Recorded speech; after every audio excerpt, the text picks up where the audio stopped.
आज हम बात करने वाले हैं ट्यूबरकुलोसिस डिसीज के बारे में। यानी कि ट्यूबरकुलोसिस क्या है, इसके लक्षण क्या होते हैं, इससे कैसे बच सकते हैं, या कितने टाइप्स के टीबी होते हैं। तो सबसे पहले हम जान लेते हैं दोस्तों कि ट्यूबरकुलोसिस क्या होता है। तो यह एक तरह का बैक्टीरियल बीमारी होता है जो कि सबसे पहले हमारे फेफड़े को नुकसान करता है, और अगर सही टाइम पर अगर इलाज न किया जाए इसका, तो ये हमारे किडनी, ब्रेन, इंटेस्टाइन, भ्रूण को भी नुकसान पहुंचा सकता है। और अंत में अगर इलाज सही टाइम पर न किया जाए तो इससे मृत्यु होने के भी चांसेस बने रहते हैं। तो इतना खतरनाक बीमारी होता है ट्यूबरकुलोसिस। इसके कारण क्या होते हैं, किसके वजह से फैलता है, तो ये भी जान लेते हैं दोस्तों। यह होता है एक मायोबैक्टीरियम ट्यूबरकुलोसिस, एक बैक्टीरिया होता है जिसके वजह से टीबी फैलता है। और जो ये मायोबैक्टीरियम ट्यूबरकुलोसिस होता है दोस्तों, यह ना तो ग्राम पॉजिटिव बैक्टीरिया होता है, ना ही ये ग्राम निगेटिव बैक्टीरिया होता है। इसकी जो टाइप्स देखेंगे दोस्तों, तो ये दो टाइप्स के होते हैं। पहला होता है एक्टिव ट्यूबरकुलोसिस और दूसरा होता है लेटेंट ट्यूबरकुलोसिस।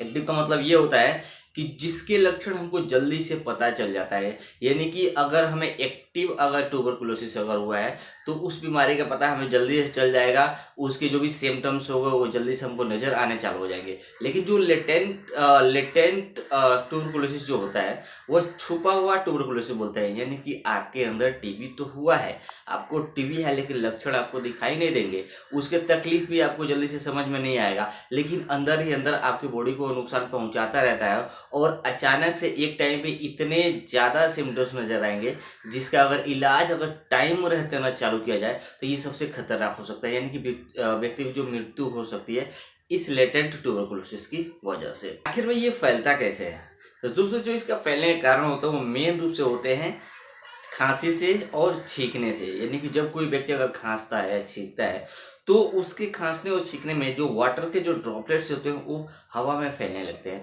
और अगर कोई आसपास व्यक्ति है जो कि वहाँ पर सांस वगैरह अगर ले रहा है, या किसी खाने के पदार्थ पे वो ड्रॉपलेट जाता है और व्यक्ति वो खाता है, तो उसकी वजह से उसके शरीर में भी ये जो बैक्टीरिया उसके शरीर में जा सकते हैं, और जाने से उसको भी टीबी होने के चांसेस बने रह सकते हैं। या आप किसी ऐसे जानवर का दूध पी रहे हैं जिसको पहले से टीबी हुआ हो, लेकिन उस मिल्क को आप ज़्यादा बॉयल किए हुए, यानी कि विदाउट बॉयल किए, अगर विदाउट गर्म किए हुए अगर उस दूध को पीते हैं तो उससे भी आपको होने के चांसेस बने रहते हैं। इसके लक्षण क्या है, कैसे पहचानेंगे कि आपको टीबी हुआ है। तो दोस्तों जो टीबी के मरीज होते हैं रात के टाइम पे आप देखिएगा उनको बहुत ज़्यादा पसीना होता है, उनको फीवर बना रहेगा, खांसी लगातार उनको बना रहेगा, उनका जो वजन होता है वो कम होने लगता है, उनको भूख लगना बंद हो जाता है, उनको ठंडी लगती है। और अंत में क्या होता है, जब भी व्यक्ति अगर खांसता है तो खांसने के साथ साथ ब्लड आता है, यानी कि बलगम में ब्लड आना चालू हो जाता है, जिससे कि हमको पता चलता है कि व्यक्ति को टीबी हो चुका है। इसके लिए कौन कौन से टेस्ट करते हैं, टेस्ट के माध्यम से भी आप आइडेंटिफाई कर सकते हो कि आपको टीबी हुआ है कि नहीं है। तो उसमें सबसे पहले आता है मॉन्टोस टेस्ट, यानी कि टीटी, जो कि एक स्क्रीनिंग टेस्ट होता है। इसके माध्यम से हम ये जानते हैं, स्क्रीनिंग करते हैं कि आपको टीबी हुआ है कि नहीं हुआ है, जो कि 2 दिनों के अंदर इसका रिपोर्टिंग आ जाता है। फिर आप ब्लड में इसका आईजीजी, आईजीएम एंटीबॉडी करके टेस्ट होता है टीबी के लिए, उसको भी आप कर सकते हो। जील निक्सन स्टैंड के द्वारा भी आप पता कर सकते हो, या आप स्पुटम कल्चर करा सकते हो, यानी कि जो आपका थूक होता है, जो बलगम होता है खांसने के बाद से जो निकलता है, उसका आप कल्चर करा के पता कर सकते हो कि आपको टीबी हुआ है कि नहीं हुआ है।